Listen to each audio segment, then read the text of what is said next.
This is Dusk. And yes, this is how it starts.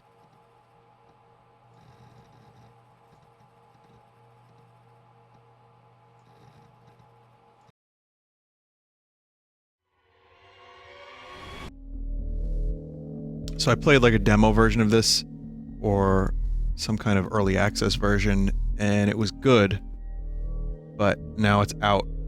I think I have one copy of this to raffle. Also, I know the resolution is weird. Let me see if I can fix that. That should be a bit better. Yeah.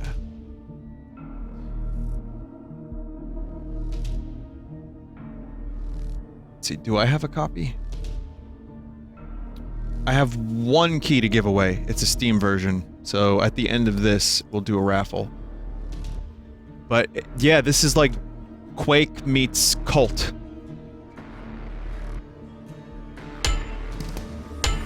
I'm gonna do the facilities because we did the foothills when I played it last.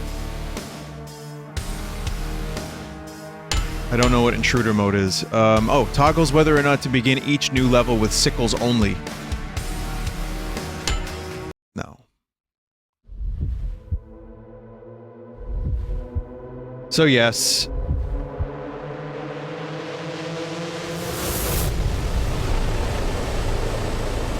I'm skipping episode 1 because I did stream most of it, and I figure, I'm not planning on turning this into a full stream. It's just a cool fucking game. That... It's a cool game that I wanted to play. What the hell is this resolution? That's incorrect. That's not, in fact... Oh, you can change the... What the fuck?! Vappyvap.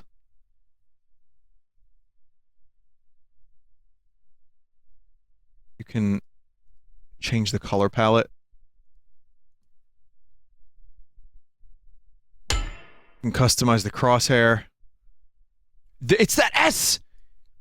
It's that fucking S!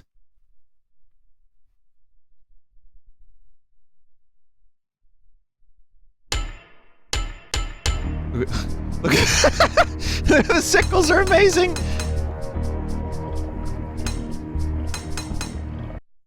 That's so great. Hang on, I'm almost ready. Master FOV cynical. Wow. Just as I was getting cynical.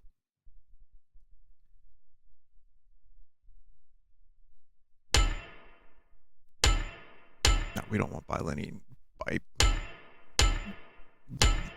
bilineated filtering.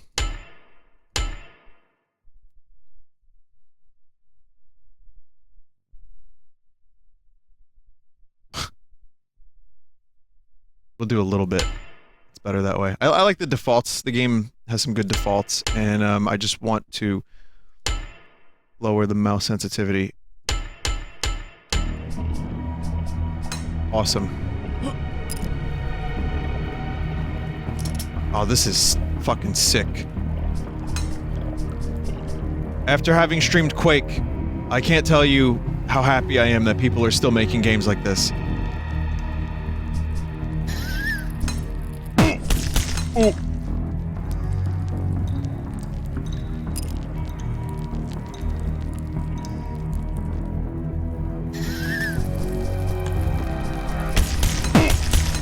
Fucking poisoned rats.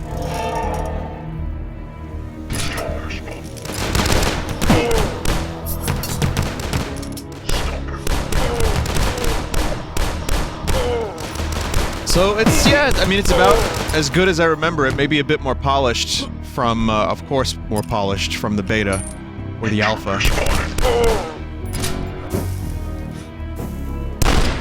There we go. That's the weapon I want.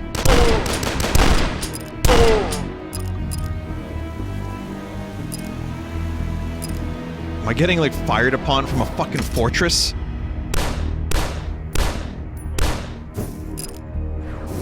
This is awesome. So the first episode that I played, if you missed it, the first episode was like you're in these fields and you have to fight demented cultists and demons. It was pretty good. And there's like a lot of secrets, there's sewers, there's all that fun stuff. I gotta lower this a little bit. A little bit more. There we go.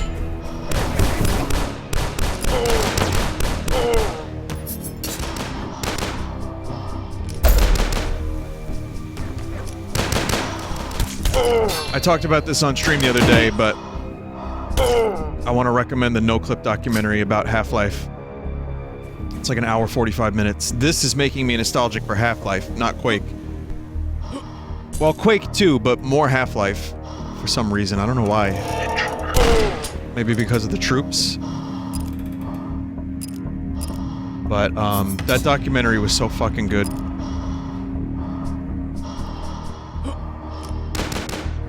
One of the things I took away from it was the dude that interviewed people about Half-Life was trying to find out, like, what influence it had on their work. But a lot of people that he ended up interviewing would say stuff like, no, Half-Life had a huge effect on my life.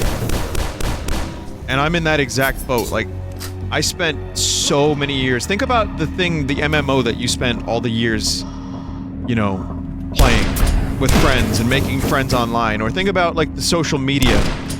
Or whatever. The website. Whatever it is that you spent all that time on growing up online. For me, it was Half-Life. There were some servers that I got to know everybody in, and I would play. And I would enjoy the game, of course. But the real reason I would go to those servers was because I made friends. And because I wanted to talk to everybody. And we would use the voice chat and the text chat. And, you know, there were admins, and then there were people like me who would, you know, not stop bothering the admins to be made an admin.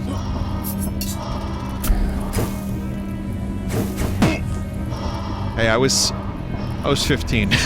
I didn't know any better. I think I still remember the name of the server. Some dude named, like, Eagle Talon. And he was, like, 5 or 6 years older than me, and I thought he was so cool. And everybody in the server was really cool. We played, Hunted, 24-hour, 24/7 Hunted server.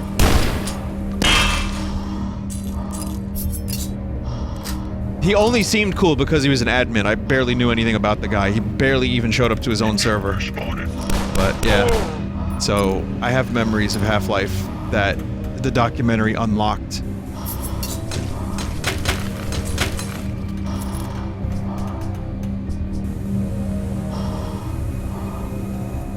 Were you up at all... Wait, were you up in Half-Life 2 Deathmatch?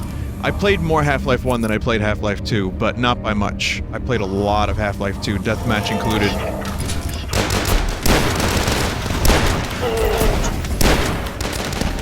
I waited for the mods, though.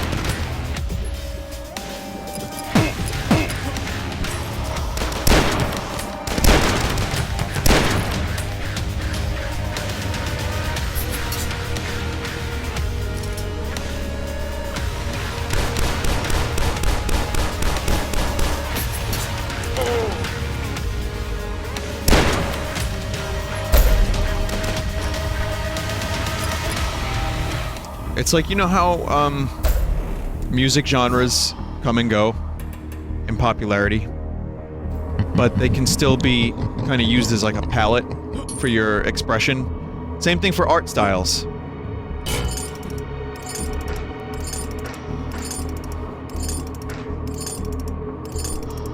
It's happening with games now.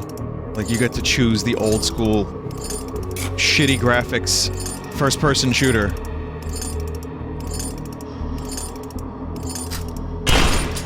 As your style. Kinda cool.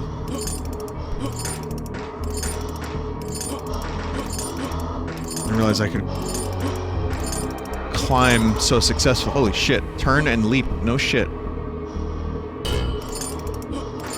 What did I just get?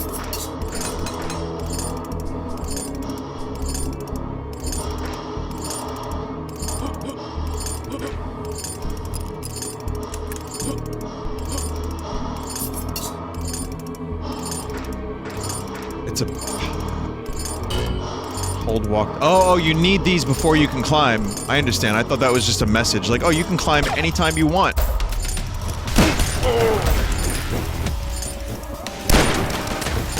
I want to go back in there, because there was something down there.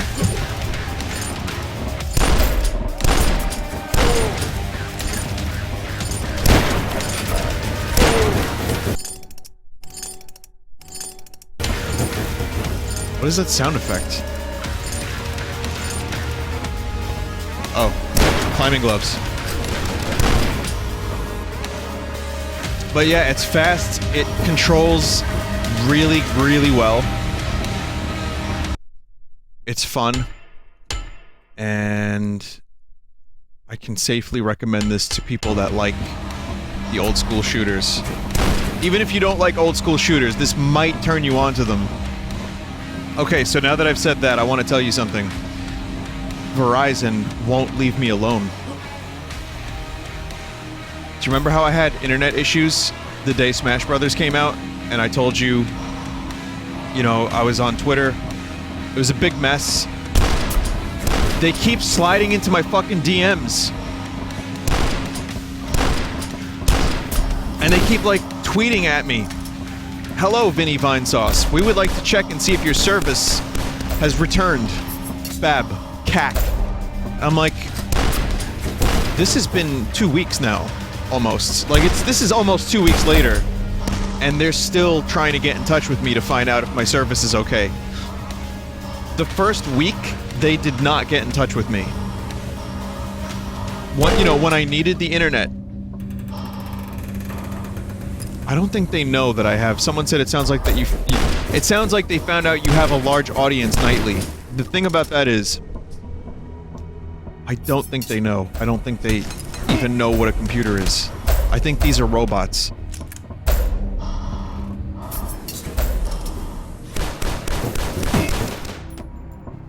When I was on the phone with them, trying to get a technician out to the house to fix the internet so I could stream the Game Awards and Smash, I was telling them, like, listen, you know, this is kind of what I do. I need the internet because I stream. You know, I'm gonna be live for a lot of people. And I was trying to, like, maybe throw a subtle hint. You know, that maybe I can put in a bad word about Verizon. But they didn't seem to know what that even meant. So I just gave up. I was like, alright, whatever. I mean, it's not like cutting the line for a pizza. But I definitely tried.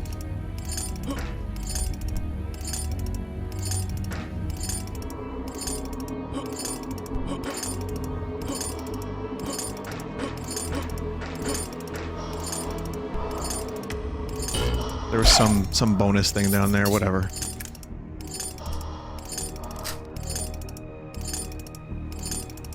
That's right. My real attempt was just to advertise the stream to Bab so that he would watch my streams.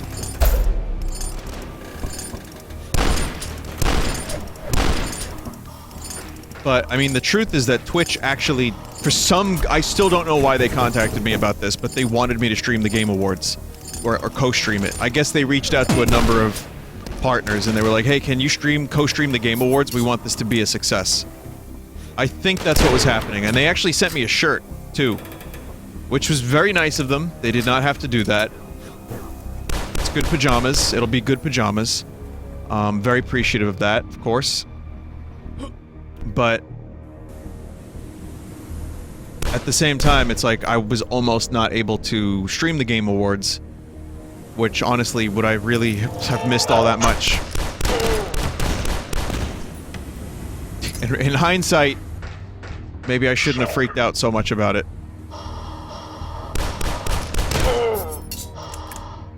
But,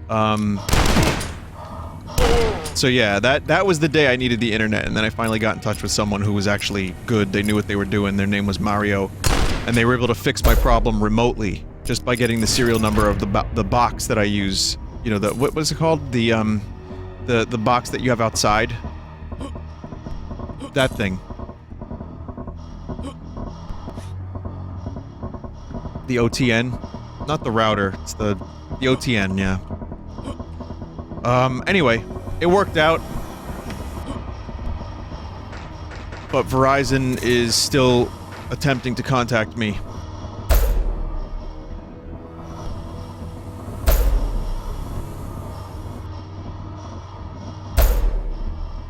There's another thing that I want to... Oh, there's that's from above.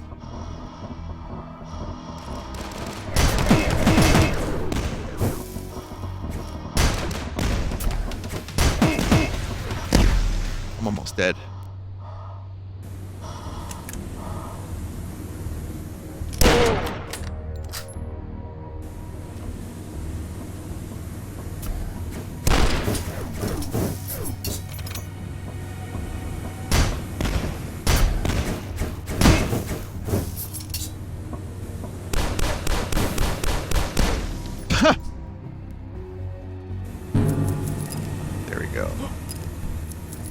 Yeah, the weapons in this game are pretty cool, too.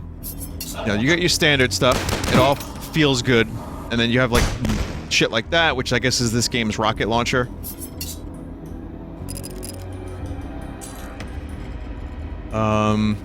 What else? There was another thing I wanted to mention on stream. I wanted to mention, so one, anyone who's here for Smash, I apologize. I had planned on playing only a little bit of Slay the Spire, maybe an hour and a half, and then maybe an hour of this, and then the rest of the time was going to be Smash. But considering how late Slay the Spire went,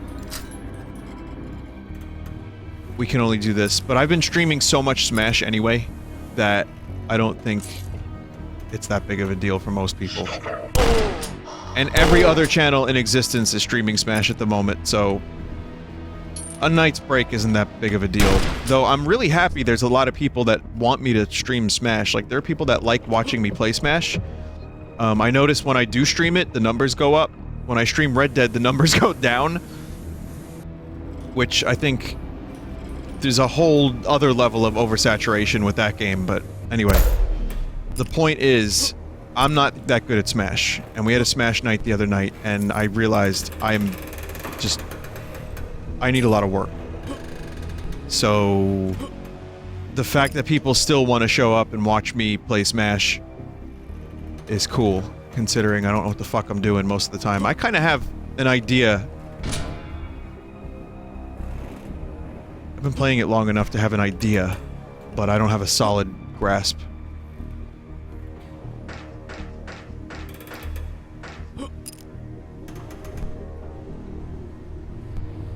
I think that just comes with practice. I kind of have an idea for most of the techniques, but the more advanced ones, like the little things that people know, I don't know if I'm ever going to be able to assimilate that. That's just too much.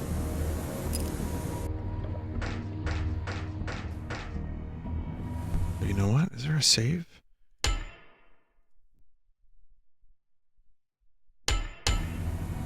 What's the save button? Okay, F6. Vinny, did you see the Isabelle assist trophy glitch? I did. Infinite Waluigi's, yeah. Hopefully I can get that going tomorrow.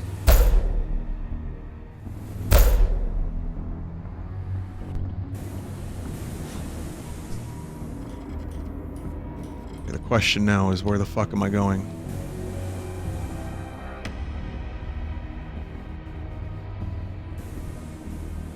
Didn't one of these things open up? Something over here, maybe? No. The red doors near the start of the level. Oh, okay, I have to go back now. I mean, this is kind of what it's like when you don't have quest markers. I like quest markers. But there's also something fun about figuring shit out on your own.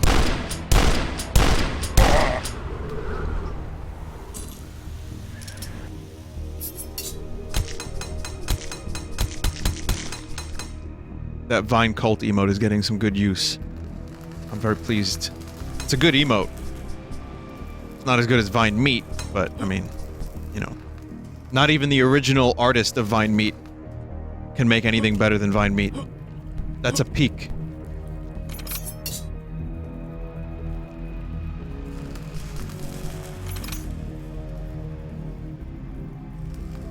peak meat. That's right. So you'll notice that this game is called Dusk, which you could easily misspell to ducks. And you'll notice that this game draws inspiration from Quake, which you can easily misspell into quack.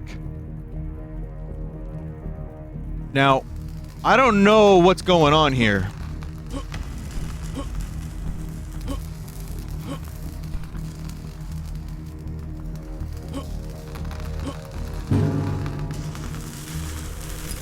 But I'm beginning to have my suspicions about ducks in the gaming world.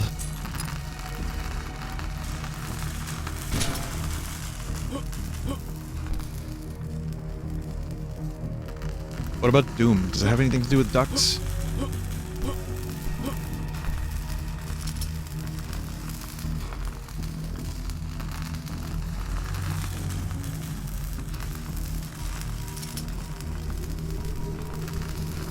Probably a zoom, like zip zoom. Amazing.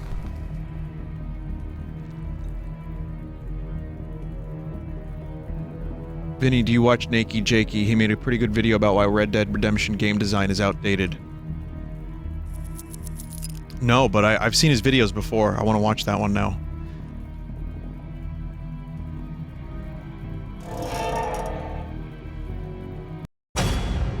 I don't think the Red Dead streams having less numbers stops me from wanting to play it. I think just, it's again, oversaturation. I think there's a lot of people that want to play the game themselves. I think there are some people that just hate the game on principle. And I think, you know, I've been streaming it well over a month now. That's a long fucking time. I love the game. I've had a lot of fun with it. See, I have to walk that back. Every fucking time I say I've had fun with the game, I have to walk it back. I've had fun with it at times, but I'm totally enthralled by it. And these characters are really, like, ingraining themselves in my mind. And the open world stuff, as I said, was, you know, always really appealing and enticing to me, especially a game that has it polished to that degree with that much, like, stuff crisscrossing all over the place, that many systems. But, I'll be honest, I'm ready for the game to end.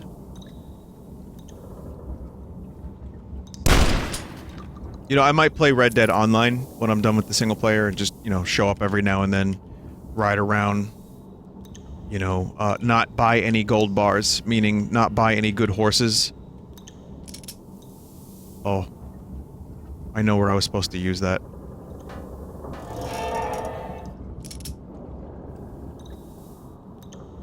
But, yeah, it's understandable when I stream it and the numbers go down. That's not... Also, I don't tie my self-worth to numbers. That's a beginner's mistake. And it's something that I think causes some pretty fucking bad mental problems if you're a streamer. And, I hope that people manage to find a way out of that if they're in there.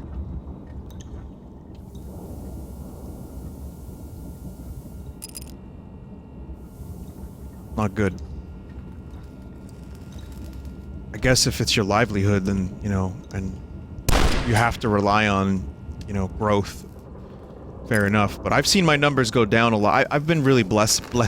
I've been blessed by the Lord. I've been very lucky. I've been very fortunate over the years, so I'm in a position where I can't exactly speak for everyone, but I can tell you that I've seen my numbers go down. I've seen my YouTube channel crawl to a halt, pretty much, after, like, immense growth, but it hasn't deterred me from being who I am, and, yeah, I've been discouraged, for sure.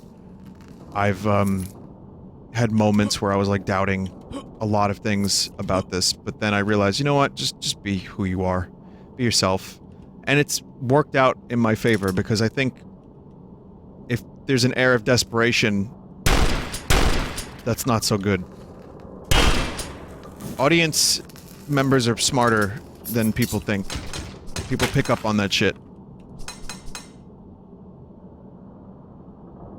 how much of the YouTube slowdown is YouTube being garbage? Some of it, but there are some channels that are like mine that are growing. I just think people want something different. I don't do, you know, I'm not on camera. My videos are not, like, edited. I mean, they're edited streams, but it's still just live streams. It's, you know, I'm not doing, like, video essays. I'm not doing, like, intros, outros. There's a lot of stuff that I don't do. Maybe I'm just not that entertaining. I'm not that energetic. That's the thing, too. Like, I had someone recently compliment me saying, I like your streams because you're chill. I'm like, what? Wait a minute. Wait a minute. I've killed so many rabbits by screaming at the top of my lungs in a Soul Calibur match. Sure, I can be laid back, but there are times, man, where it's just ungodly, unholy noises. So I'm not all that innocent of that. It's real. I mean, it's all real. I'm not just gonna scream randomly while playing Dusk, for example. Unless something, like, important happened. But, anyway. The point is now I'm, like, in toot my own horn territory, which I don't like. But I have found a way to make it work for me. And I'm very happy about that. I'm very lucky and very grateful that I can do that and still have an audience without feeling stress and anxiety. Whoa, whoa, whoa, whoa! Okay. Without feeling stress and anxiety about having lost a couple hundred or couple thousand viewers for a Red Dead stream. That's the point I was trying to make, just to tie it all back to that with a neat little bow. I get stressed. Life is stressful enough, man. Without any of that shit. It gets cold. I drive a lot. People are fucking assholes in cars. Every day I'm in a car. That is a device that can kill.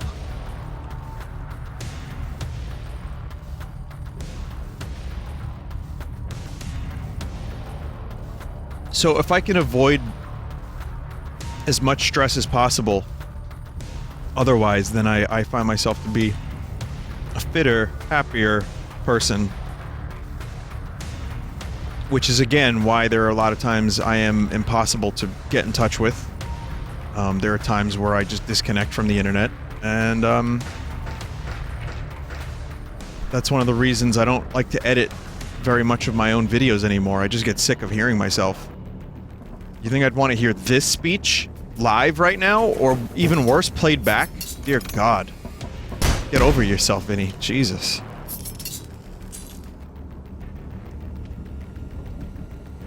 But, yeah. No, so that's, Red Dead. Yeah.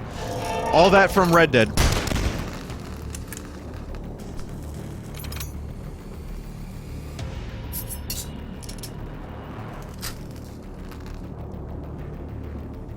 I just want to make sure I didn't miss anything. I probably missed a secret. So again, the enemies that I'm fighting here seem to be much more, you know, militaristic, as opposed to the weird cultists with their flaming torches and their sickles. Right? Guy coming at you with a fucking sickle? Right?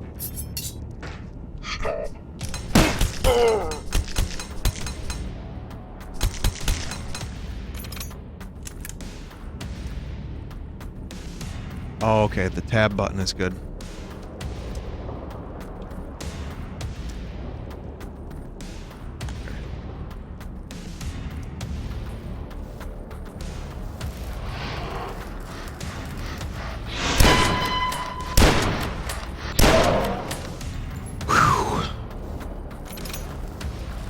Besides Terminal 7, what other Vinny Vinesauce must-watches?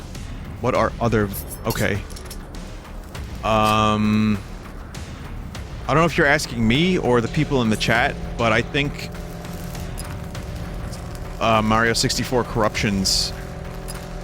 Pudding Drop 2, which has been out for years. It's just hidden on YouTube someplace, you gotta find it. Good luck.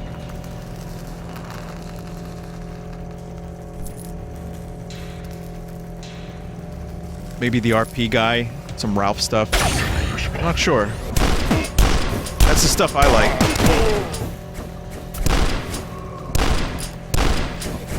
You know, weirdly enough, the Metal Gear Solid stuff is some of my most popular stuff.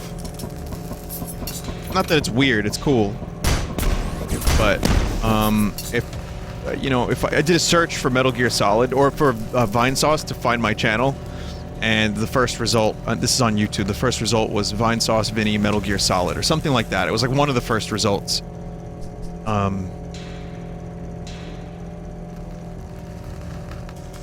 So those are the ones I'd recommend because I like those.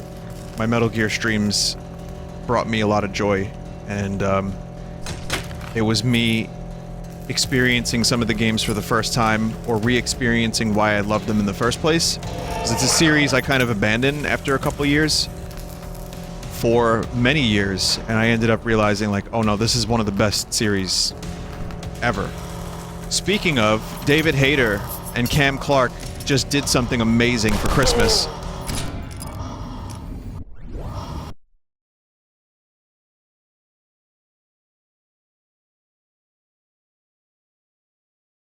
Can I show you a little bit of it?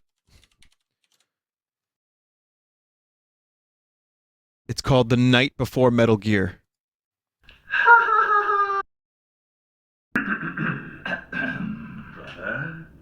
Brother. 'Twas the night before Christmas. All through Mother Base, not a genome was stirring. Not even Skullface. My weapons were hung by the bedside with care, in hopes that Roy Campbell soon would be there. Right, easy now. What? He was a pain in my... I understand. Sonny and Paz nestled snug in their beds. While visions of Foxdie danced in their heads. Would you settle down?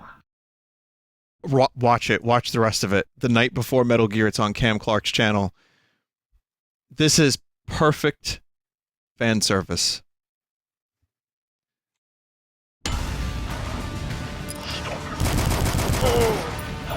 So not only did they do that video, they actually hung out in real life to do it.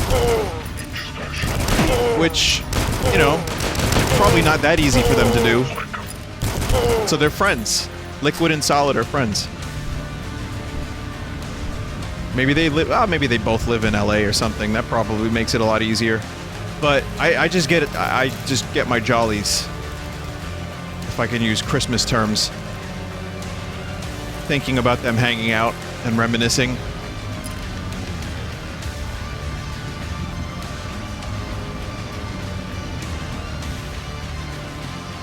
The appetite for Metal Gear, I think, is very high at the moment. If Konami was smart... you know what? No. Just let it be.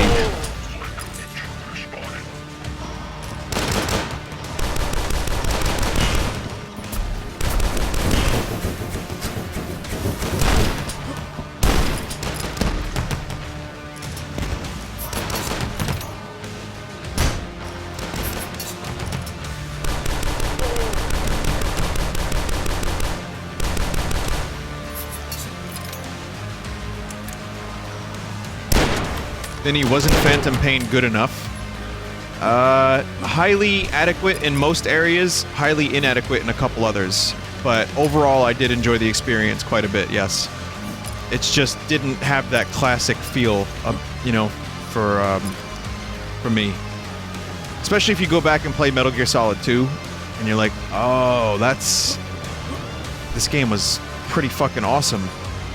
Sure, it's confusing, sure, it's weird, but it's still awesome.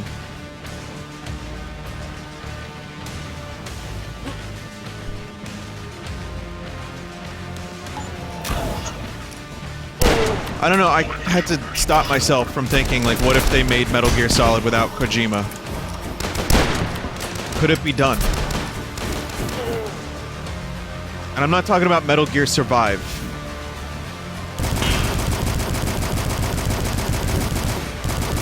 I'm talking about something with a story. Like, who would be best suited other than Kojima to make it? I think, like...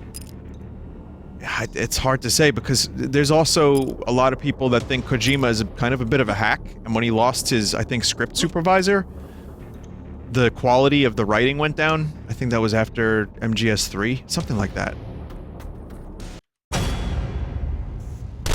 I mean, take a look at chat.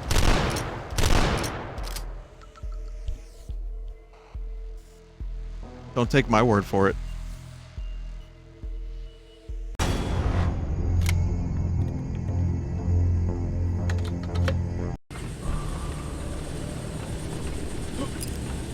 Metal Gear Rising was fun. I loved Metal Gear Rising, and I thought it did capture... It had its own tone mixed with Metal Gear.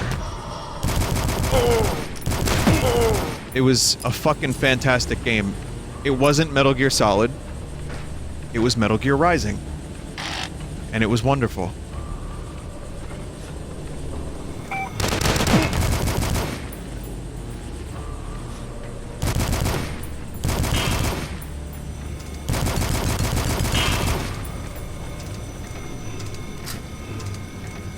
Vinny, since you're from New York, do you automatically love Frank Sriracha? I like Frank's Red Hot better.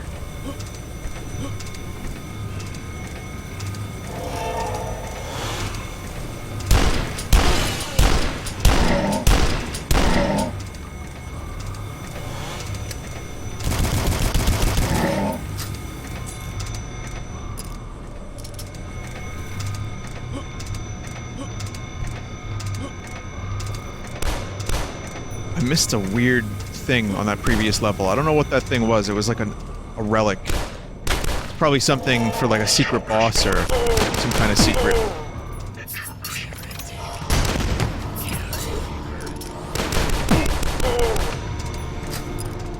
Maybe it's like Doom 64 where you collect a bunch of shit and then it eventually turns into an amazing weapon.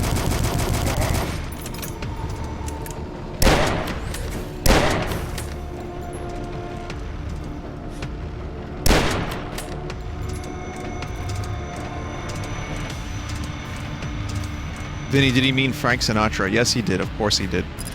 I like Frank Sinatra. I grew up with the Rat Pack's music. That was the stuff that was played in my house a lot. It's not my favorite music, but I like it. A lot of really nice songs. He had a great voice.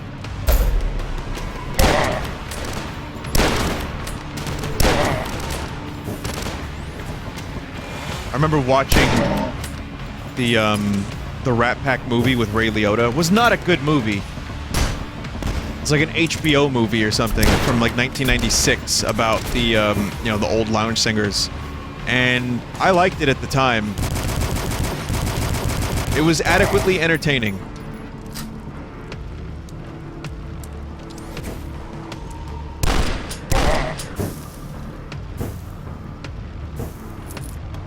Someone just said Frank Sinatra is no Ron Zertner. Speaking of, this music is bringing back some 9 Inch Nails vibes. I've been listening to Bad Witch a lot more. The most recent 9 Inch Nails EP/album. It's a 6-song thing. And a lot of it's like soundscapes, like instrumentals.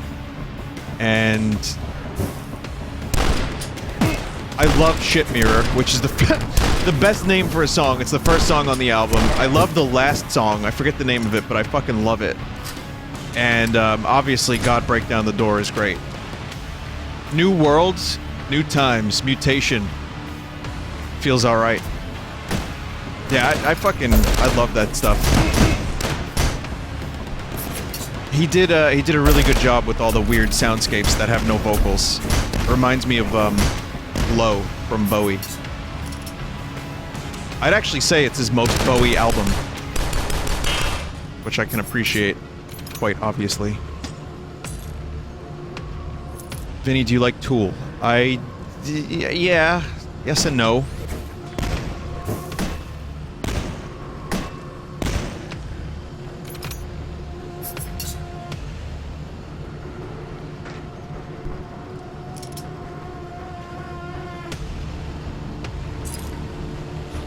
I don't really know how to answer that question.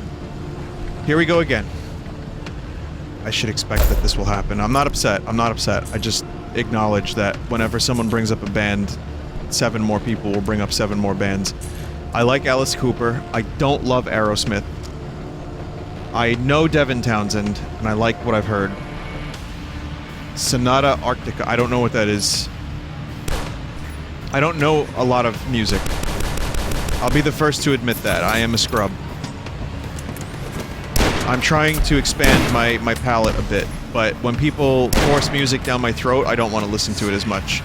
I like discovering it organically.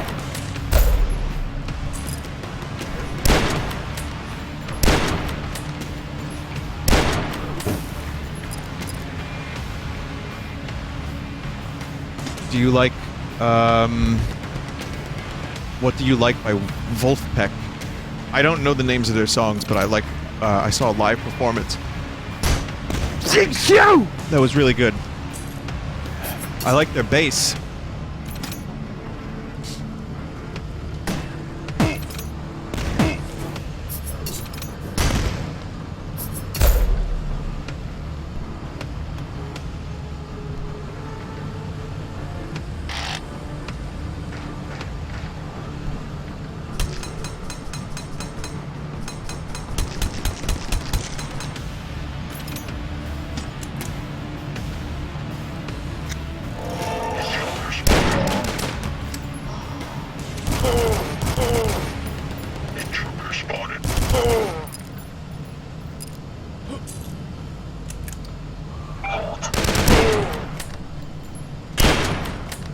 If you missed my discussion the other night about what happened last Friday, the Sleep No More thing, some of these cultists are reminding me of that.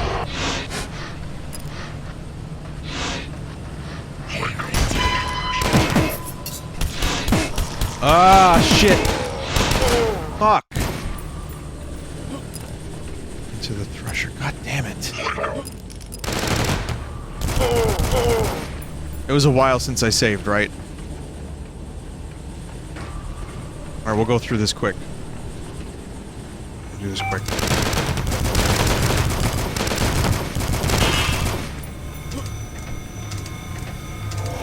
You didn't save it all?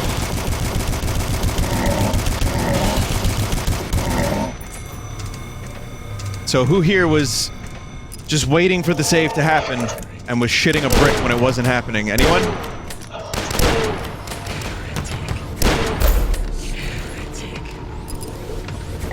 Two for one.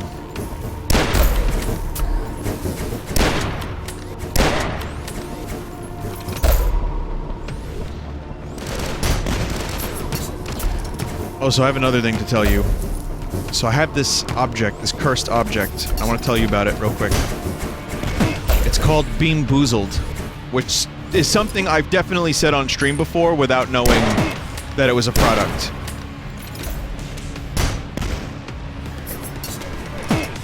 I haven't really... I'm waiting, and tonight's not the night for it, because I don't want to eat shit-flavored jelly beans. It's a jelly bean thing, and it's called Beanboozled, and the idea of it is... there are jelly beans in this little thing, this container, and they look identical, some of them. But there are good jelly beans, and there are bad jelly beans. And getting Beanboozled means that you got a bad one. I'll explain.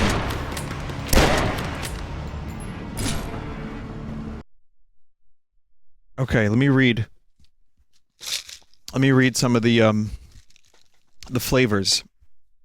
So remember, these two of these look exactly the same, so you don't know what you're getting. So there's coconut, and then on the flip side, there's spoiled milk. Okay. Then you have buttered popcorn is one of them, and then rotten egg, both yellow. Peach and barf, same color. Juicy pear, booger.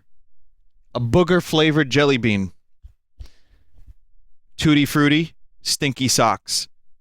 Strawberry banana smoothie, dead fish, fuck that. Berry blue, toothpaste, that was the one I got. I got toothpaste. Chocolate pudding, canned dog food.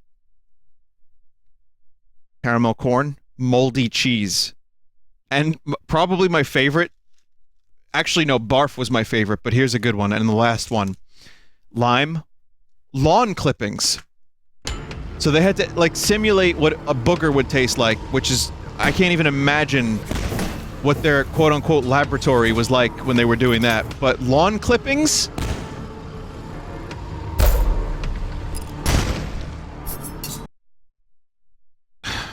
Listen, I'll do one. Just one. I'm saving these for a special occasion. But I will do one.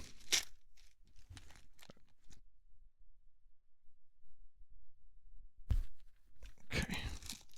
So I've got several appeared. It smells weird. Oh, it smells weird. Okay. So I got 3 colors here. White, orange, and green. It could either be rotten, spoiled milk, barf, or booger. Or it could be the good version of those. I'm gonna go for green.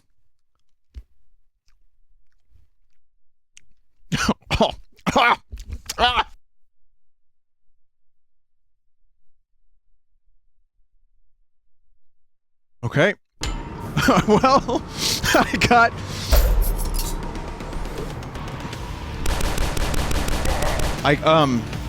booger.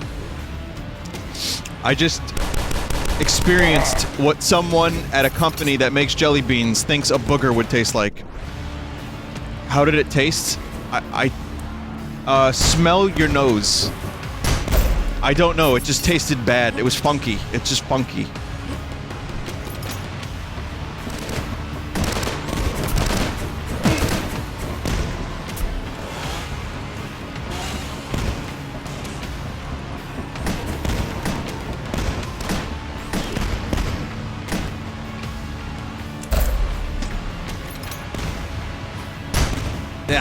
The aftertaste. Okay, one more. So here's the orange one. Ah! Ah! Oh! Oh my god! It was puke.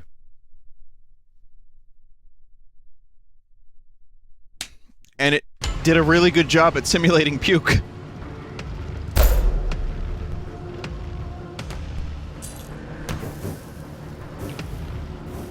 Oh. Oh, man. That was genuinely horrible.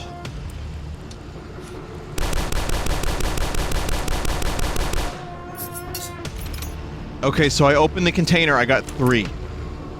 The last one is either coconut or spoiled milk. Someone in chat was saying that spoiled milk was the worst one from what they remember, so I have the potential to experience something worse than death itself.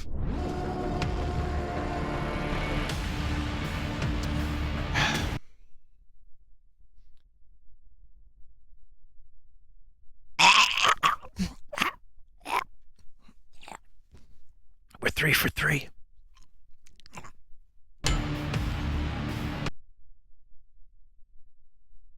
Oh, oof. Barf was a little worse, but spoiled milk? Spoiled milk was pretty fucking bad.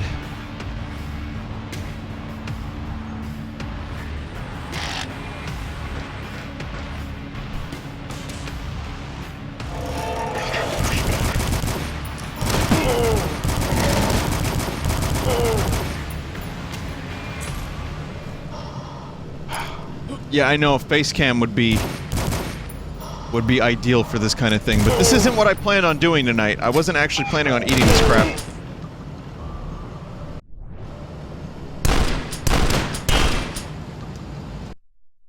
There is one more. And this is there was actually another one that came out, and it was, this one could be strawberry banana smoothie or dead fish. So, are we 4 for 4? Here's what I have to... Centipede is a flavor? Are you kidding me? What? All right, so here's the deal.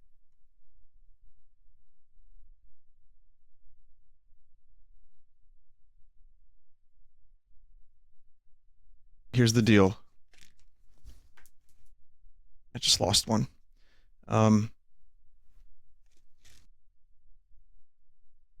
Okay. I have to eat this in full. Whatever it is. It's puke again. Oh! Oh no, it makes me want to... I can't eat it. I can't eat it. It actually genuinely makes... It brings... You know the feeling when the puke starts to rise? It's like triggering some kind of fucking response. Ah.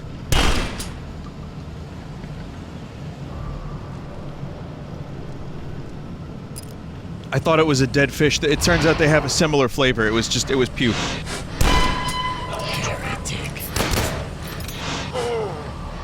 Similar color, rather.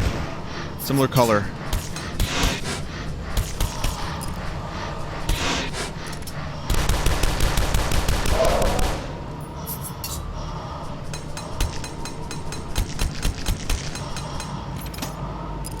I would not recommend anyone support this business. Do not give them money. You will be beanboozled, and you will not have a good time. It's not worth it. 4 jelly beans, all 4 of them were ungodly.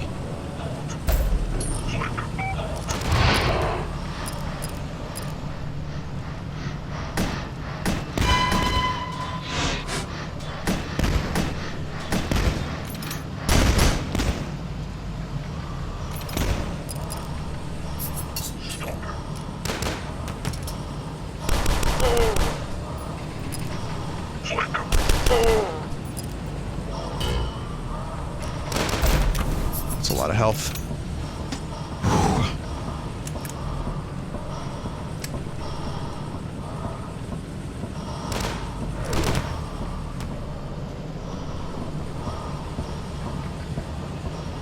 I've been saving.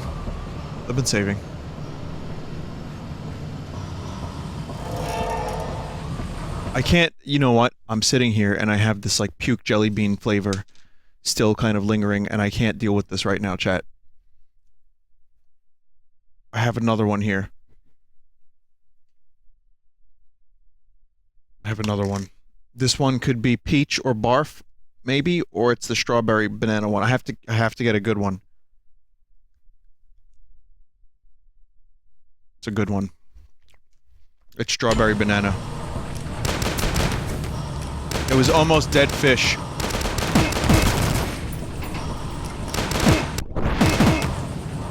Life has meaning again.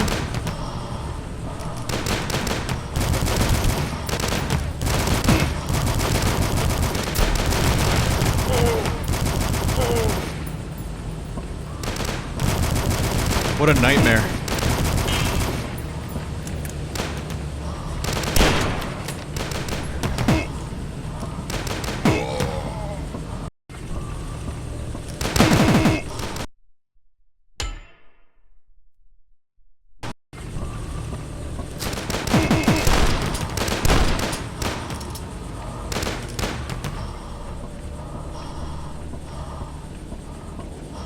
Someone said, not only does dead fish taste like accurate, it makes the whole room smell like it too. Do not attempt. How could that even be? Vinny, next Smash Night, do 1v1s. Whoever loses a match has to try a bean. You're a fucking genius. You're a beanius. Like a beanius, the Serena Weenius.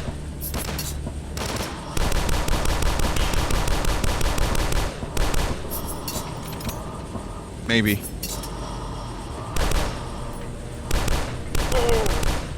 The thing is, I should just have a Beanboozled on, like, on hand for every occasion.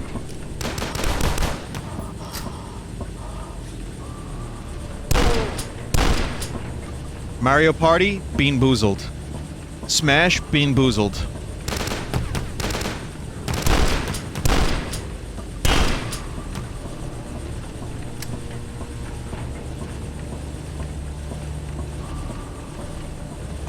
Man. That was astounding.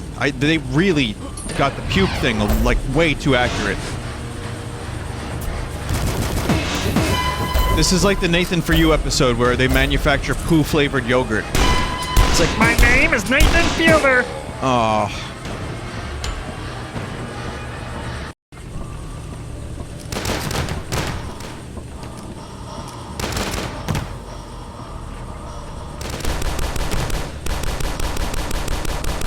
I guess it's worth explaining because it's just a funny, absurd story anyway, so I'll tell you what this poo-flavored yogurt thing is. Nathan tries to revive small businesses with, let's say, unique ideas. And his idea for revitalizing a failing yogurt shop, or frozen yogurt shop, was to manufacture a flavor called poo-flavored yogurt. So that way it would make the news and it would get a lot of buzz and people would just try it because it sounds like a challenge.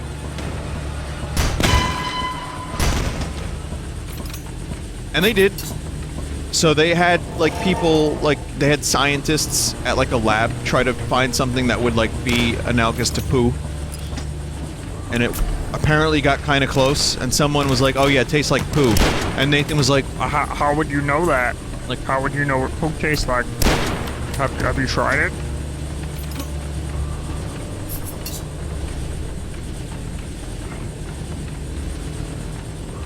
I think it's the first episode of the show. So you kind of can't miss that one if you ever decide to watch it.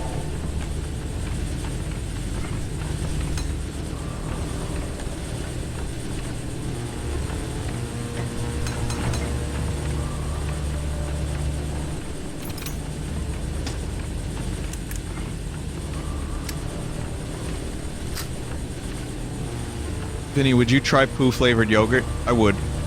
Because again, it's not like they put real poo particles in the yogurt. They just combined a bunch of, like, bad smell ass flavor that doesn't actually translate to poo being in the yogurt. I would try it one time. Sure.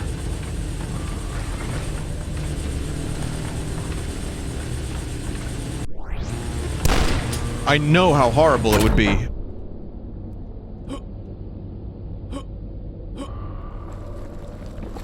Or maybe I don't know how. Oh my god. Look at this. This is awesome. I feel like I'm in Clanker's Cavern.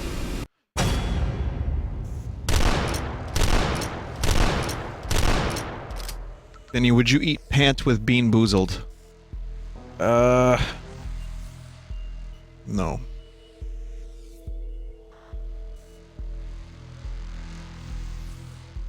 Okay.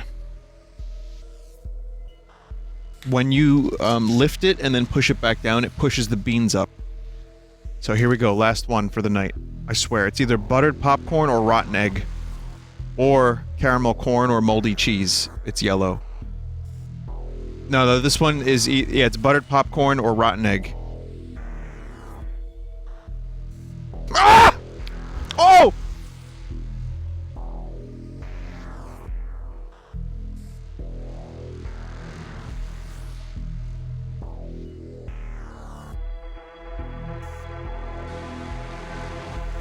Buttered popcorn tastes amazing.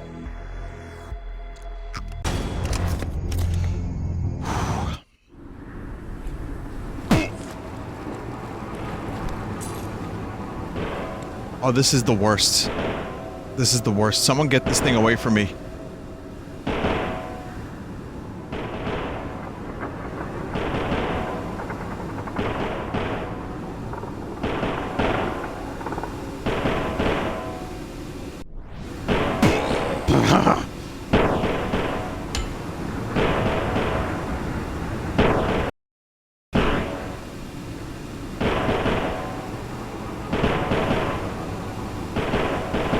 I hate Jelly Belly so much. They ruin my night.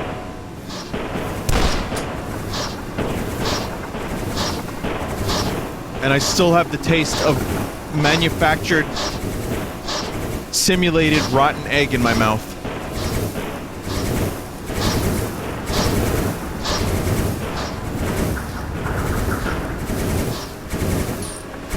Vinny, you did this to yourself. The jelly beans were literally holding a gun to my head. It's like when people come here, watch Slay the Spire, complain about it, but don't leave. It's exactly the same thing.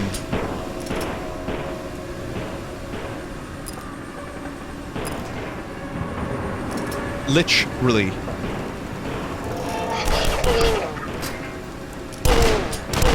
I know why you're here. It's because the stream is holding a gun to your head, just like Jelly Belly did. I'm sorry. That was really sassy of me. Listen, I just tasted some of the worst flavors of my life.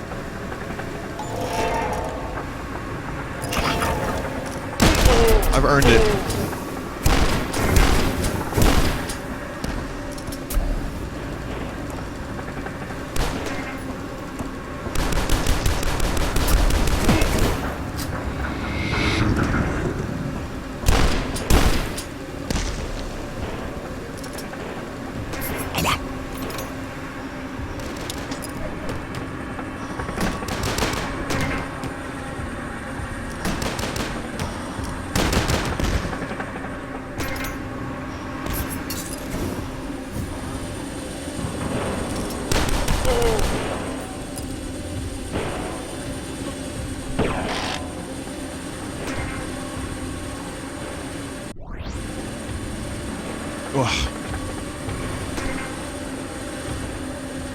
I have decided that the risk is too great for me to consider. For me to even consider having another one to wipe the shitty flavor from my mouth. I'd rather sit here with vague rotten egg jelly bean flavor than attempt another jelly bean. I'm not even kidding.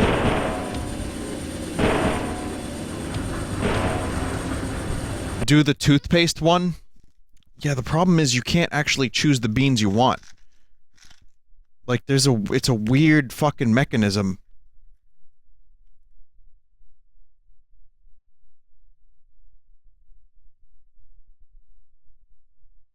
Do the grass one? Well, I got what appears to be either lime or lawn clippings. So, this could be a good one.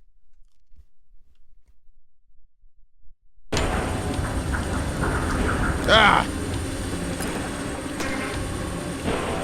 It's lawn clippings. But I'm gonna eat it, because it's not that bad.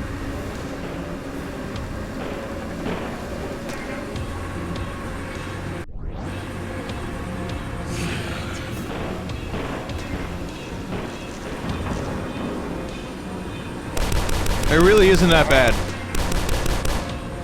Not compared to barf. Oh my god. It almost induced vomit. I'm sorry, this is... Well, look, I'm playing a game with trash, blood, toilets, piss, shit. If any time it is to talk about barf, it's this time.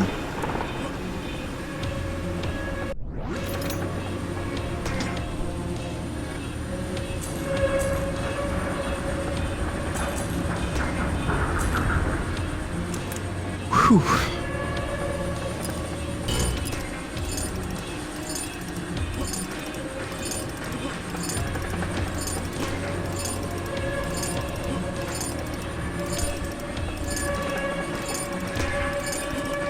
Penis was something to wheel.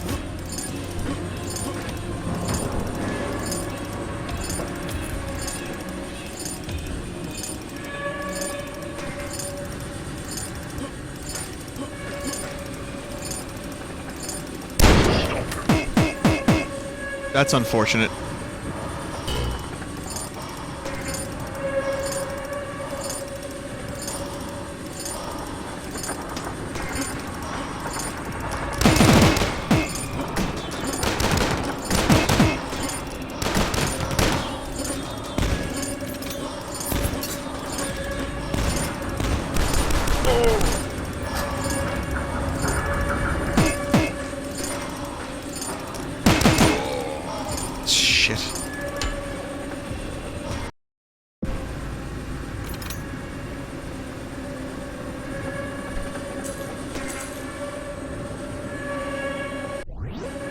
right-click the mortar to manually detonate the grenades. Oh, that could be helpful.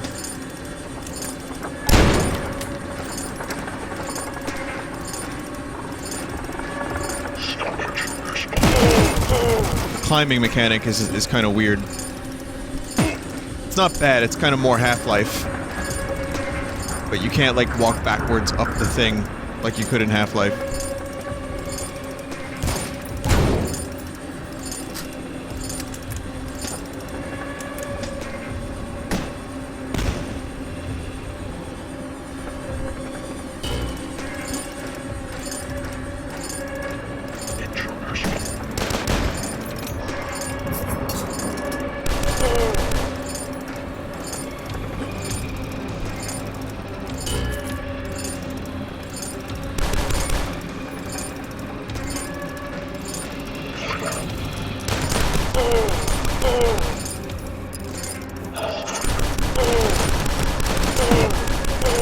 I have to say this game is pretty great so far. It delivers. It delivers on what it, you know, what it set out to do. It will definitely have its fans. It will find them. Level design's pretty good too. It's like kind of varied enough that I don't get bored going through the levels. Which, you know, I like that about the old school first-person shooters. Here's the thing. The Call of Duties and the cinematic first-person shooters, the cover-based shooters, they usually rely on action set pieces. Like big, crazy, you know, explosions and big scenes and, like, large things. And the technology has granted that. And it's kind of a natural evolution. But back when you didn't have a lot of that stuff... Whoa, I'm getting dizzy. Level design was king. The Half-Life documentary kind of told a story through both good level design. You know, there were set pieces, there were things that you remember, like the dam. There were a lot of big moments, but the level design didn't suffer, and the gameplay was still pretty solid all the way through. Except Zen. But hopefully Black Mesa will fix that. It also makes me think about GoldenEye. Because GoldenEye was a year before Half-Life. And GoldenEye did a lot to revolutionize first-person shooters too, I feel. And it gets its due credit. You know, Half-Life, to me, was hard to beat. As much as I love GoldenEye, you can still play Half-Life. You kind of have a hard time playing GoldenEye. The mouse and keyboard hack was really good for that, and the 60 frames a second also really good for that.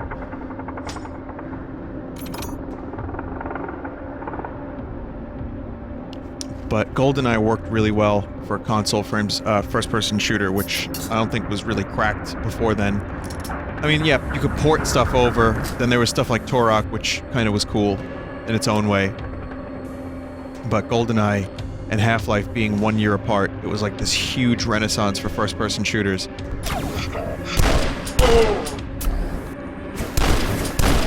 And despite both of them having that cinematic quality that would become, like, the main thing of so many first-person shooters later, they still had a lot of the stuff that made first-person shooters of the day, you know, really good, which is, again, solid level design, stuff that keeps your interest, secrets. Half-Life didn't have too many secrets, but there were a couple of little secret areas, so never mind that. Same thing for GoldenEye.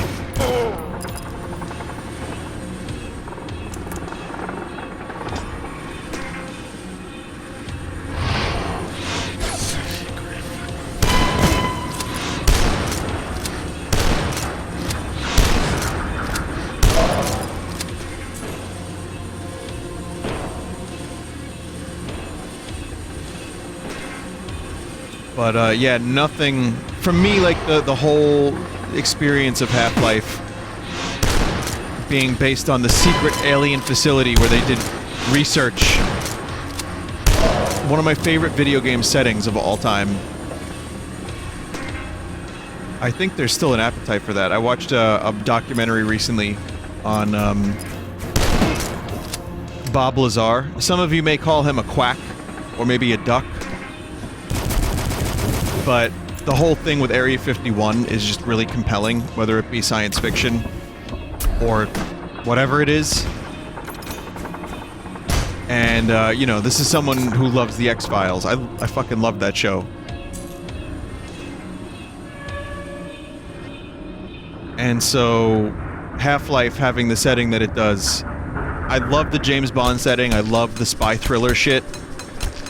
Trevelyan was a cool guy, well, cool villain, but ultimately Half-Life has some of the best. I love that shit. How many times have I said I love that shit tonight on the stream? Jesus. I had to catch myself there.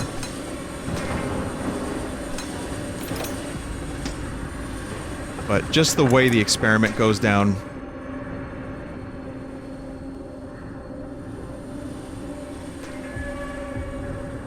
All the, like, I don't know where to go. All the old,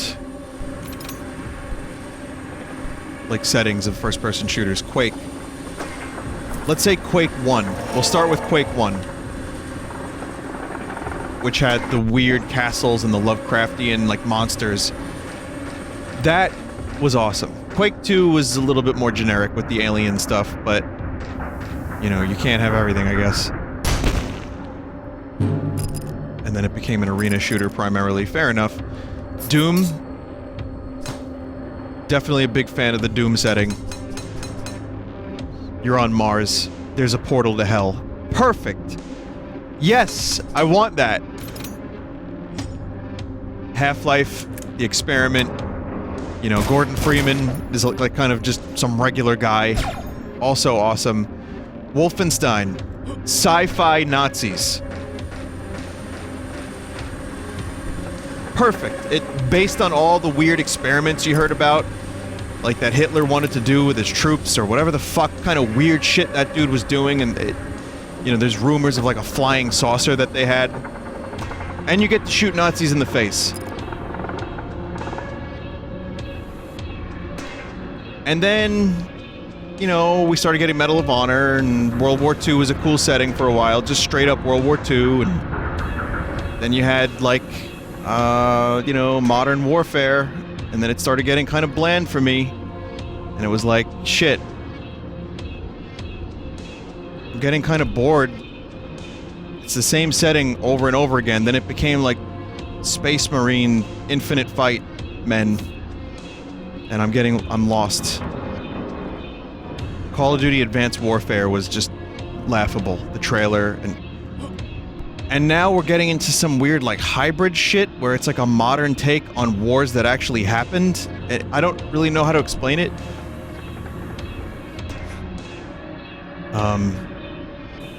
Yeah, I don't know. What about Halo? I liked Halo. The setting was pretty interesting, the religion angle with the sci-fi angle. I mean, yeah, there is some cool stuff in Halo. I wasn't someone that grew up with Halo nostalgia, so...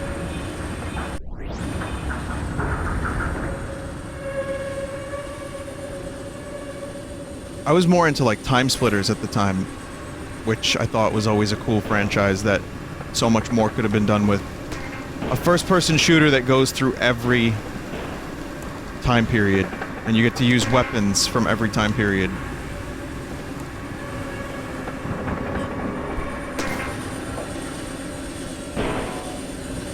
There's no way I have to go this far back.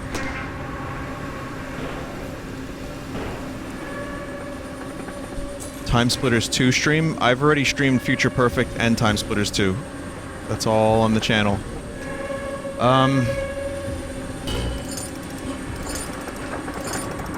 Duke Nukem. Duke Nukem was a little generic. People remember Duke. Oh, cool. People remember Duke for the one-liners, and Duke... The aliens are just like pig beasts. You have the yellow key? Okay, I just gotta find the yellow door then. Oh, those flips are really disorienting.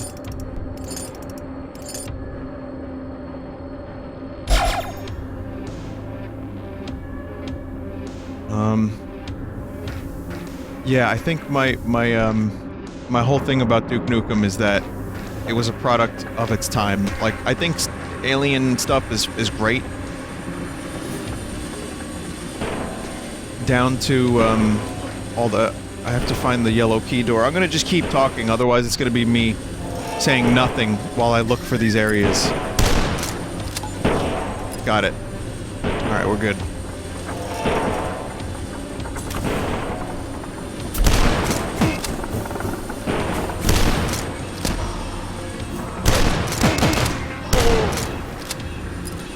Yeah, I just don't think Duke Nukem can work again. Not for a while, or maybe ever. Or maybe it has to be done in such a tongue-in-cheek way. My idea for Duke Nukem was like a year ago on stream. I had this whole outline.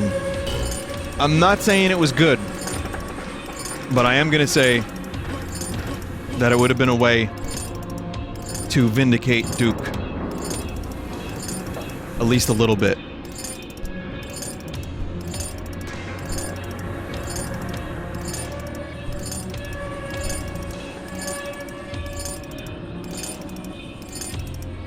I guess the summary of it, now that I'm remembering it, is like, you know, the year is current year, and...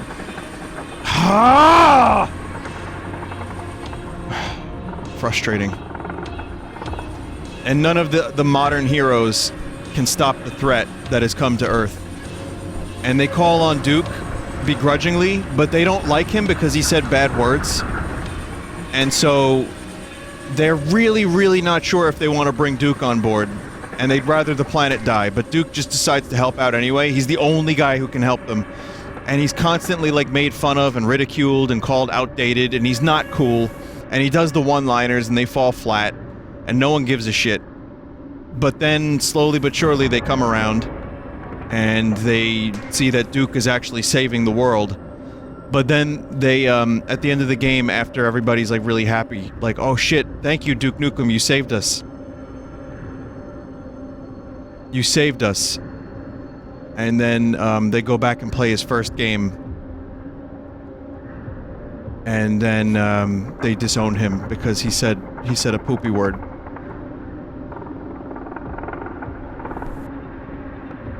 And they just, like, draw and quarter him. Like, they just put a bunch of horses. It was more detailed than that when I first described it. But, I feel like that's the problem. You can't have Duke Nukem now. You just can't. His one-liners are gonna be, like, really Christian.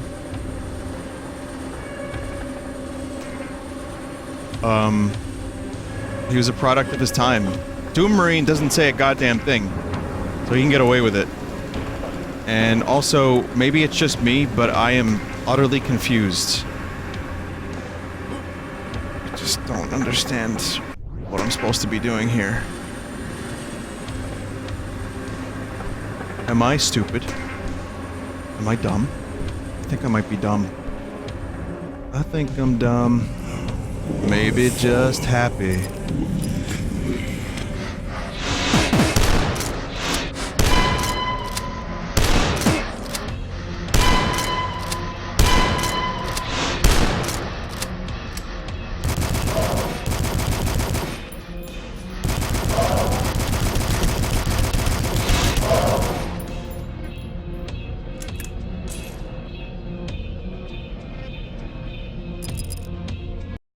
There we go. I guess that door just was not at all relevant.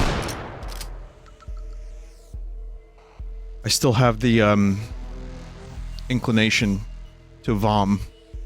And I have, gum here. Someone just said the problem with a lot of edgy humor in games these days is that it's low effort and cheap, not that it's offensive.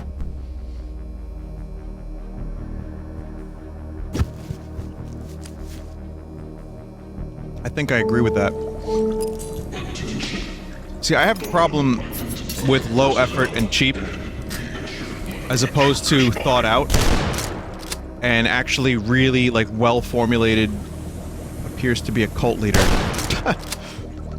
You know, obviously people take the cheap thing, and then they're like, oh, I thought it was funny. Like, well, yeah, maybe to you. But here's where we're at now. You kind of can't even have a well thought out, like, comedy routine if it's offensive in a certain way. Do you understand? So, the distinction isn't made easily. So I don't think, even with the best writing, Duke could be around right now.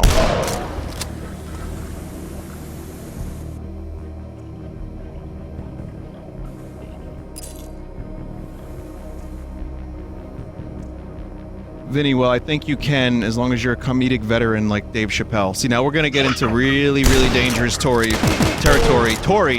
for, what I like to do on my stream, which is to just play video games and more or less shit on video games. But the real...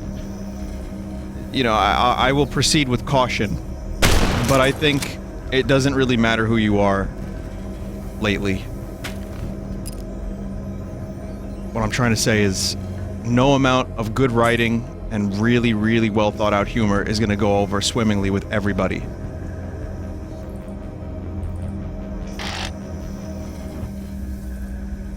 And everyone has a voice. Everyone can make their voice heard. So, like, if you had a TV show or a Duke Nukem or something like that 20 years ago, and it bothered you, you wouldn't be able to really tell anybody about that.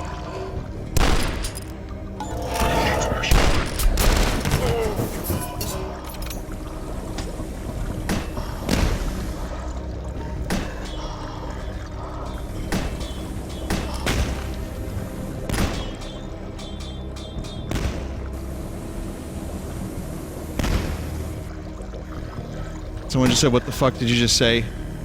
About 20 years ago.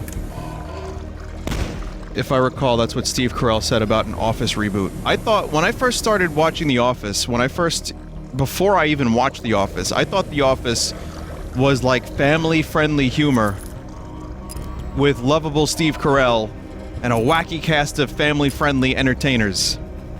I was mostly wrong, because that show gets pretty fucked up.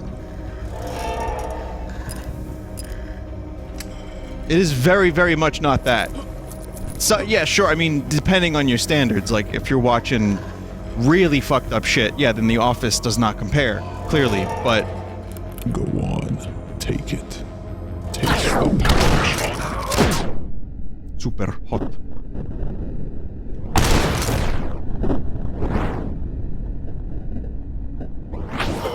Always Sunny is the same thing. Some people said, someone just said, I thought Always Sunny was the same thing. Always Sunny reaches some levels of fucked up that I'm surprised it still kind of gets away with. The implication.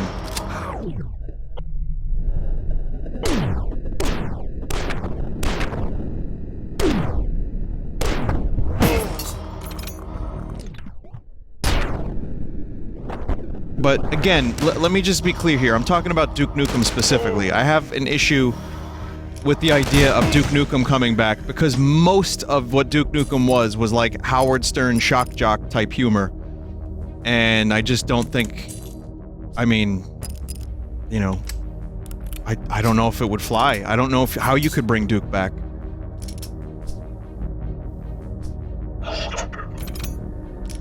We didn't really say anything too bad. You know, balls of steel, kick-ass, chew bubblegum. I mean, you know, he threw money at strippers that were, like, pixelated.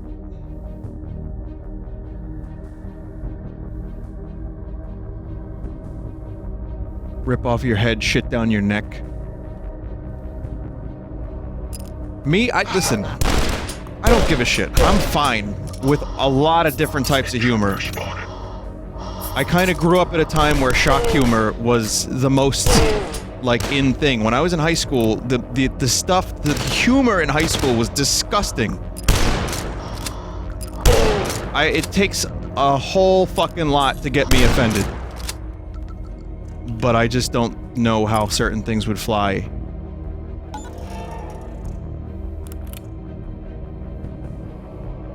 you know, for the general consumption mass audience is more what I'm talking about.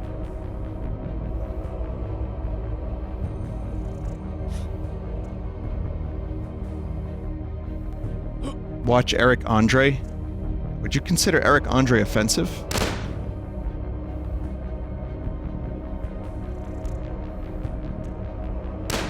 I mean, he's just, like, insane. I don't know about offensive. But,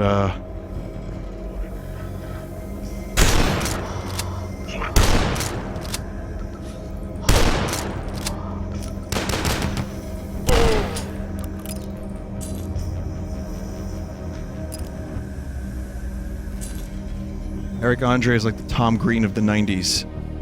That's a movie that I recommend everybody watch. Freddy Got Fingered? Actually, no, don't watch it.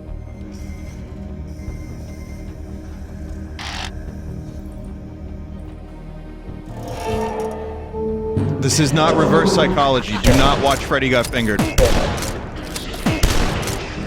So that way, if you do, and it bothers you, you can tell, you can remember that I said don't watch it.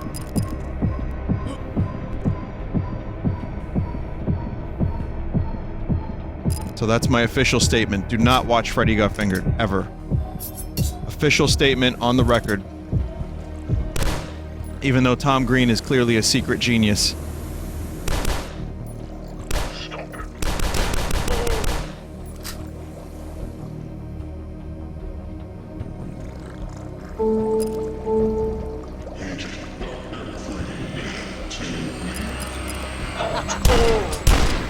I like that there's a little story being told here, just through the levels.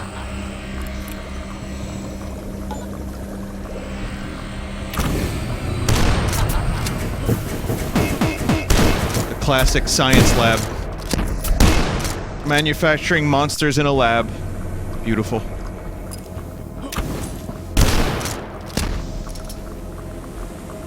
These levels are based on MC Escher paintings. Well, I mean, we haven't really hit that level of craziness, but, I kind of see what you mean. Like that stuff. Yeah, no, now, okay, now we have. Yep, we have. I see. Yep. I didn't notice it a second ago, but, yeah. I mean, it is called Escher Labs. I didn't think they were going to be so on the nose with it. I'm glad they are, though. One of my favorite things was seeing that MC Escher exhibit, where they actually had, like, rooms that were built similar to what Escher had drawn. So you could put yourself in an Escher painting. Kinda. It was surprisingly effective, too. And he's a really good rapper. He would be Little Escher these days. And he'd probably cut in line for pizza. I'm not mad about it. It may sound like I'm mad about it because I bring it up all the time. I'm really not upset. The pizza is long shat out by now.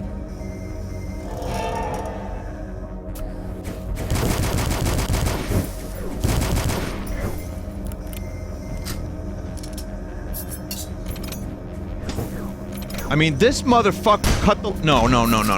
I told you, I'm not upset.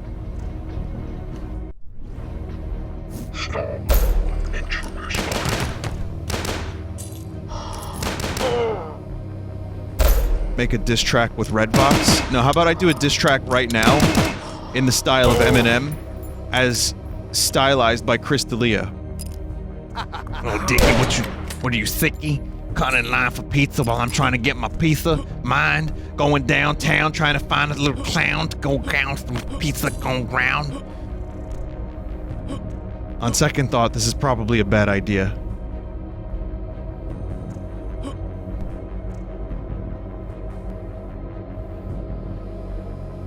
I changed my mind. Bring Duke Nukem back.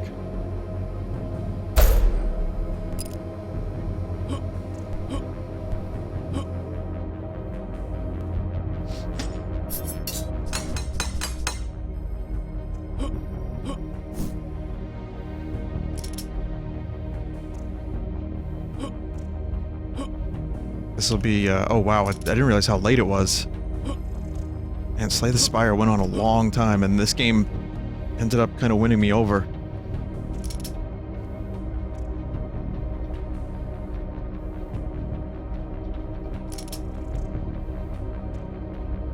That last level confused me. Probably even more than this one, which is intentionally trying to confuse me.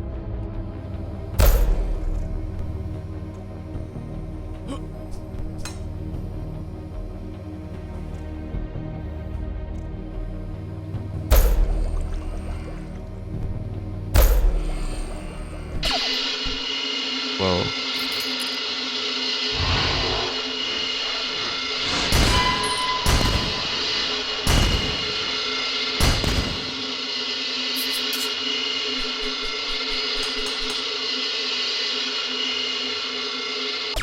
Vinny, you should try a podcast. I really appreciate you saying that. I'm glad that you like listening to me rant about stuff. I'd mostly just want to talk about movies and video games, though, to be honest. I'm not in the business of trying to polarize people, honestly. It's too depressing for me. Like, for ranty stuff. Even then, I guess you kind of can't help it. I mean, I'd like to share my opinions, but that mostly about, like, entertainment, music, conventions, shit like that.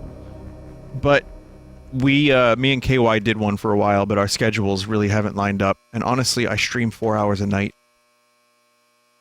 It would really just be a lot of me retreading old ground. This already kind of almost is like a stream of consciousness podcast. So, plus I don't even know where I'd find the time.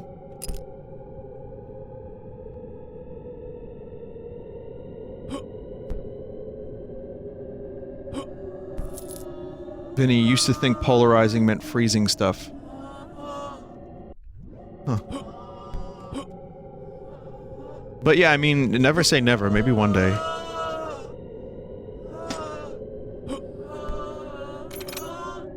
When I listen to podcasts, I'm like, oh man, I would love to do one. And then I realize, like, I do one already.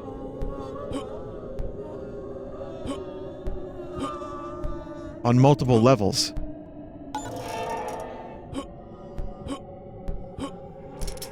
What have you done?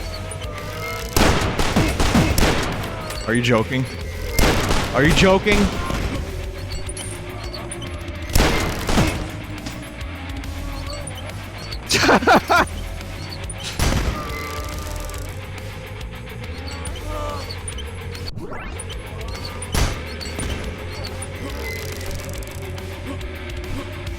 Best be Joshin.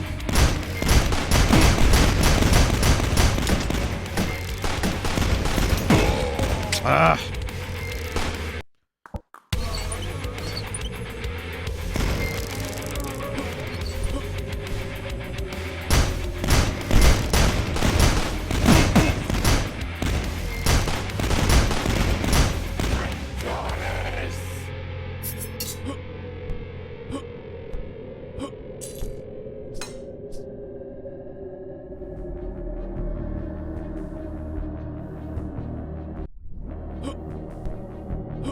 Done and done.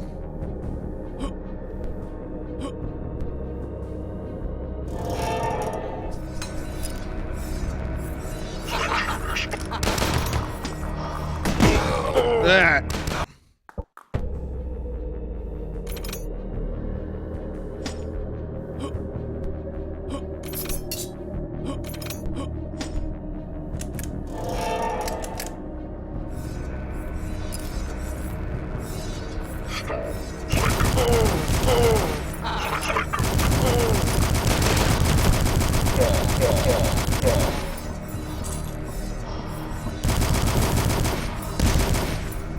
Fucking weird ass level.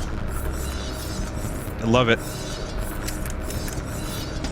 Yeah, this scratches pretty much every itch for the classic first-person shooter.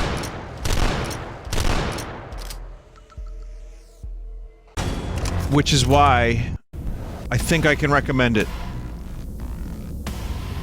Granted, I haven't finished it.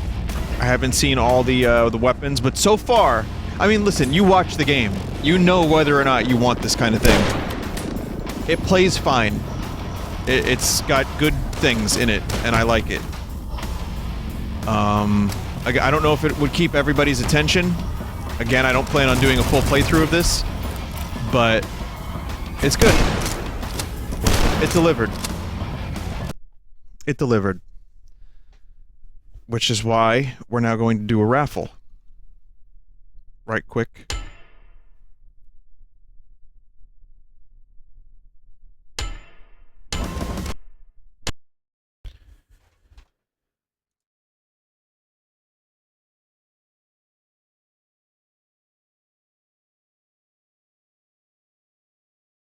I'll tell you how to do it.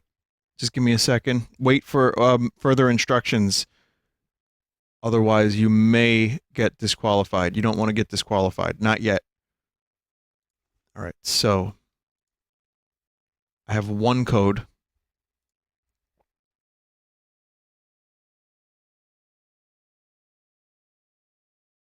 It's making me sign in. All right, I haven't logged into Nightbot in a while, so I have to sign in.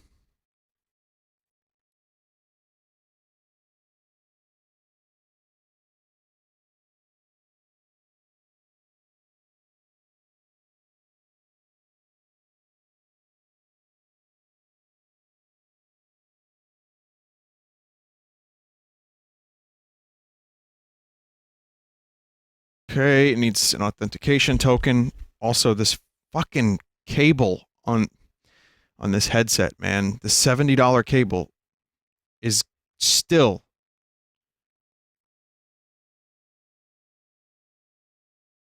This is like the fourth one I've had. They last like a year. What the fuck, AKG? Come on.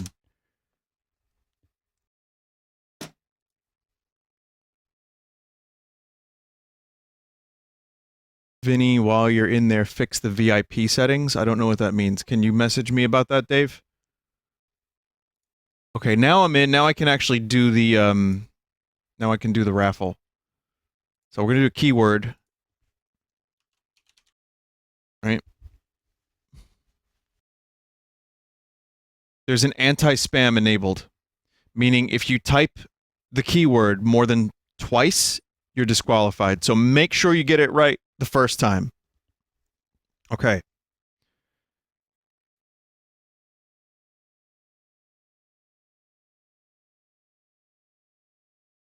Exclamation mark dusk.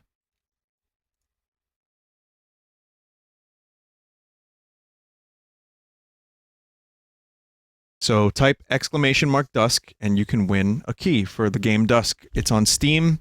You can redeem it on Steam it and you can play it. But only enter if you really want to play the game.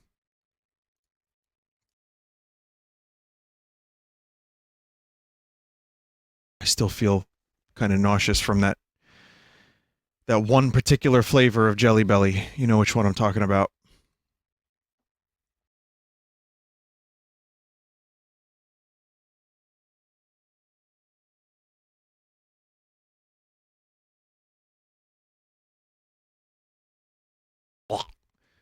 Okay, so once again, for anyone just joining or for anyone who's who has not entered, remember, only enter one time. It's not case sensitive. It doesn't matter if you type it with a capital or not. So it's just exclamation mark dusk. Type that one time in chat and you will be entered. And when you win, since I don't think Twitch has a DM system anymore, I have to figure out how to make this work. Okay. 10, 9, 8, 7, 6, 5, 4, 3. Oh, it has whispers, right. 2, 1. We're going to roll it now. Kink Kai. Congratulations, Kink Kai. Do you want this?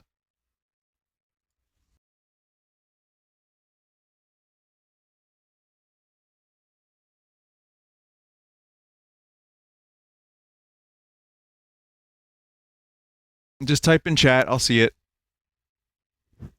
Yep, you want it? Okay. I'm going to open a DM with you. And I'm going to paste it in there. If you have chatty, it's a lot easier to see. Otherwise, it might just scroll up. I think you can... There's a Twitch box that opens. Like, there's like a message that opens. But... Make sure... Let me know that you got it, okay? So, I've sent you the code a couple times, just in case you missed it. And, yeah.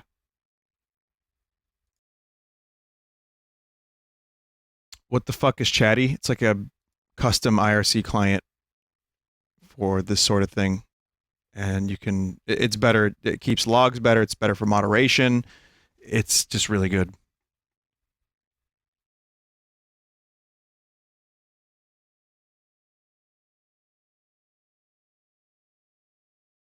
Someone said earlier,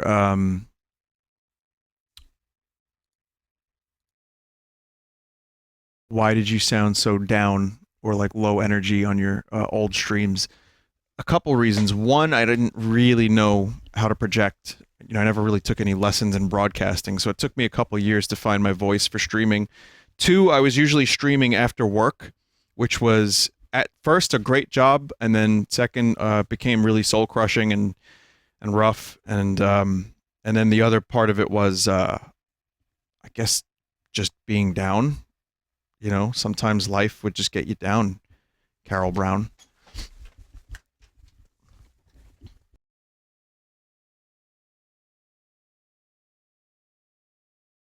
So, King Kai, let me know if you got... This is a fucking terrible system for this, but let me know if you got your code.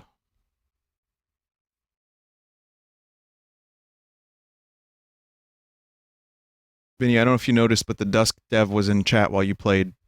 I think he was here last time, too. That's cool.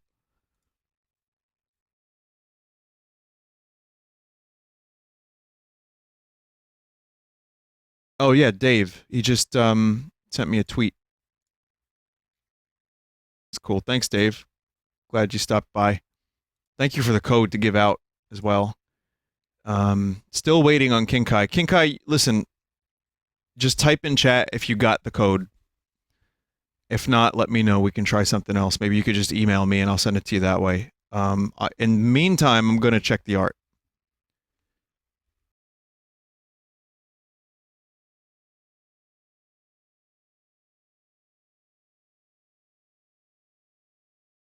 No smash. It's like 4 a.m., dude.